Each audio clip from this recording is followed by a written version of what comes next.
The latest draft week buzz, coming straight out of Adam Schefter's report, is starting to paint a very clear picture of what the Seattle Seahawks are quietly preparing to do. And it all begins with a position that suddenly turned into one of the biggest concerns on this roster: running back. We have a lot to analyze, so stick with me, and I'll keep you well informed. Click the like button and comment here. This season is ours, I believe. There's no way around it. The departure of Kenneth Walker in free agency changed the entire dynamic of this offense, and when you combine that with Zach Charbonnet still recovering from ACL surgery and not expected to be ready at the start of the season, you're looking at a backfield filled with uncertainty. The names currently in the room bring flashes of potential, sure, but not stability. George Holani has shown moments, Emmanuel Wilson had glimpses in Green Bay, and Kenny McIntosh is still trying to prove he can return to form after injury. Add in veterans like Velus Jones Jr. and Cam Akers, and what you really have is a collection of question marks rather than a dependable engine for the offense. That's exactly why the Seahawks are being heavily linked to multiple running backs in this draft, and one name continues to stand out above the rest: Jadarian Price out of Notre Dame. Schefter's report didn't just casually mention him. It leaned into his profile in a way that signals real interest from teams like Seattle. Price is being viewed as one of the most complete running backs in this class, a player who can do a little bit of everything, and that versatility is something this Seahawks offense desperately needs right now. What makes this even more interesting is the context behind his college production. At Notre Dame, Price wasn't even the primary feature back due to sharing touches with Jeremiah Love, one of the most explosive athletes in the country. Despite that, Price still managed to put together a highly efficient and impressive season. That raises a key point that NFL teams are clearly paying attention to. If he produced like that with limited opportunities, what happens when he becomes the focal point of an offense? But here's where things get complicated. Even with all that upside, there's growing hesitation about taking a running back at pick 32. And this is where the Seahawks' broader draft strategy starts to reveal itself. According to what's coming out of this report, Seattle is not locked into staying put. In fact, there's a strong belief that they would prefer to trade back, accumulate more picks, and attack the running back position later in the draft. Right now, the Seahawks are sitting with just 4 picks. And that's simply not enough for a team that's trying to build both depth and long-term stability. John Schneider has always valued flexibility, and this situation feels like a classic setup for a trade-back scenario. The logic is simple. Instead of reaching for a running back at 32, move down, collect additional assets, and still land a player like Price, or someone in that same tier a few spots later. And it's not just about running back. This roster, while not full of glaring holes, is quietly approaching a transition period. Veterans like Leonard Williams, DeMarcus Lawrence, and Uchenna Nwosu are not going to be around forever, and the front office knows it. The goal isn't just to compete now, it's to build the next core of this team before those departures hit all at once. That's why accumulating picks matters so much in this moment. More picks mean more chances to develop players who can learn behind established veterans and eventually take over. It's about staying ahead of the curve instead of reacting when it's already too late. Now, if you zoom out even further, there's another layer to this strategy that might explain why Seattle isn't feeling pressured to make aggressive moves in this specific draft. The organization has been quietly stockpiling capital for the 2027 draft, and that's not by accident. Evaluators across the league are already eyeing that class, particularly at the quarterback position, and the Seahawks are positioning themselves to be major players when that time comes. This doesn't necessarily mean Seattle is targeting a quarterback, but it does mean they want the flexibility to make big moves if needed, whether that's trading up, trading for a player, or controlling the board in a way few teams can. It's a long-term vision that explains why they might be more conservative in 2026.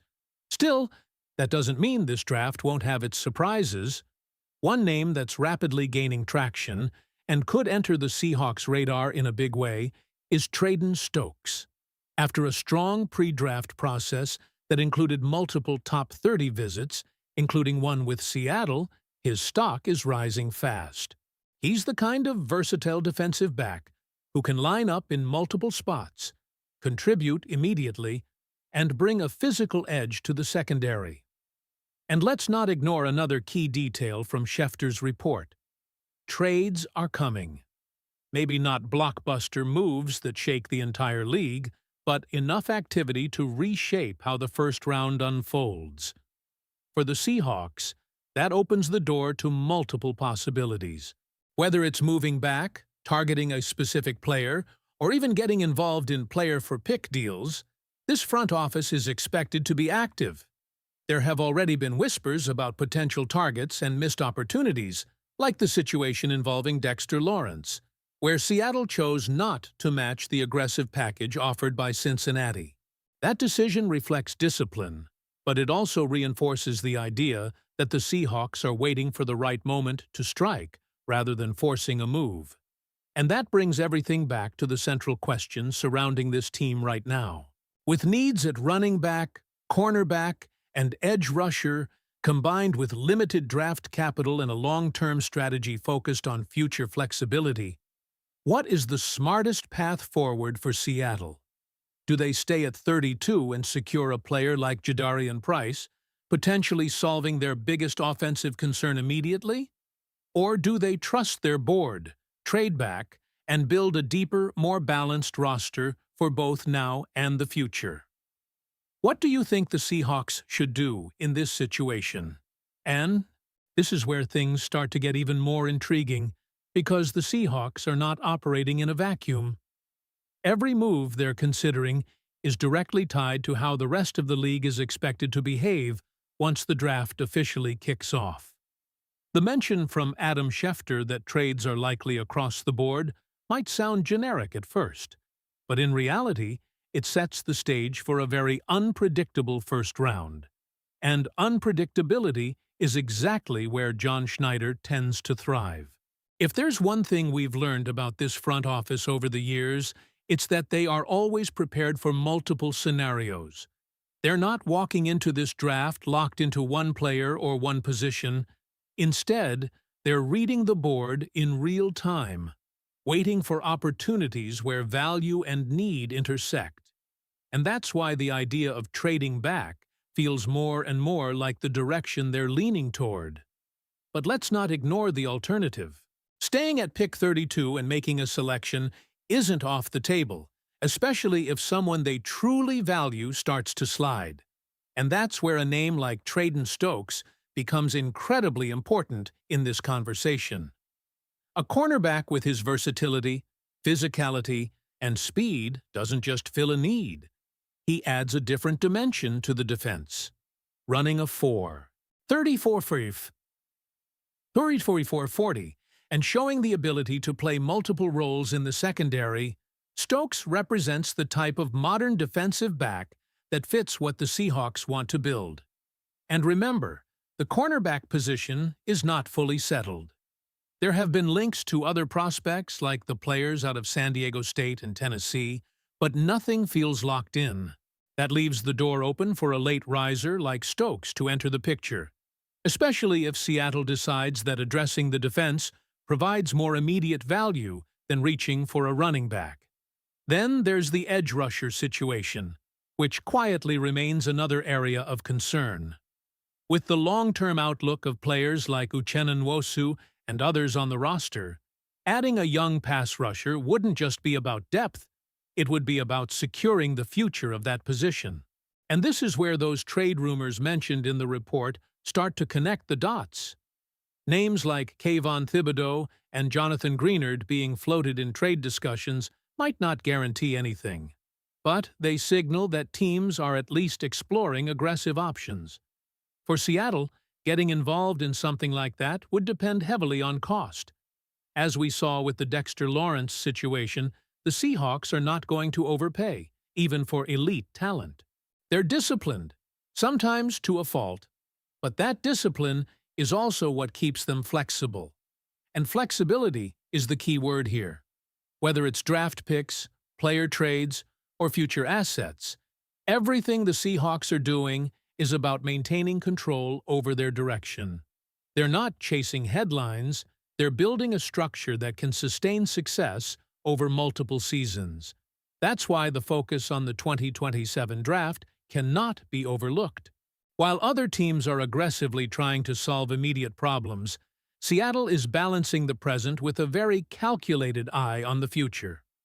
Stockpiling those picks gives them leverage, and in the NFL, leverage is everything. It allows you to move up when you need to, move down when it benefits you, and stay competitive without putting yourself in a corner. So when you combine all of these elements, the uncertainty at running back, the potential value at cornerback, the possibility of trades, and the long-term draft strategy, what you get is a Seahawks team that is incredibly difficult to predict right now. And that might actually be their biggest advantage heading into draft night. Because while other teams may feel pressure to act, Seattle has positioned itself to react, and sometimes that's where the smartest decisions are made. Now, it's all going to come down to execution. Can they find the right trade partner if they decide to move back? Will the board fall in a way that brings unexpected talent to pick 32? Or will they surprise everyone and make a move that no one saw coming? One thing is certain, the Seahawks are going to be right in the middle of the action, whether it's through a pick, a trade, or a strategic decision that sets up their future in a big way. Make sure you're subscribed to the channel, drop a like if you're excited for the draft, and click on the video that's on your screen right now, because all the latest Seahawks news and updates you're only going to find right here.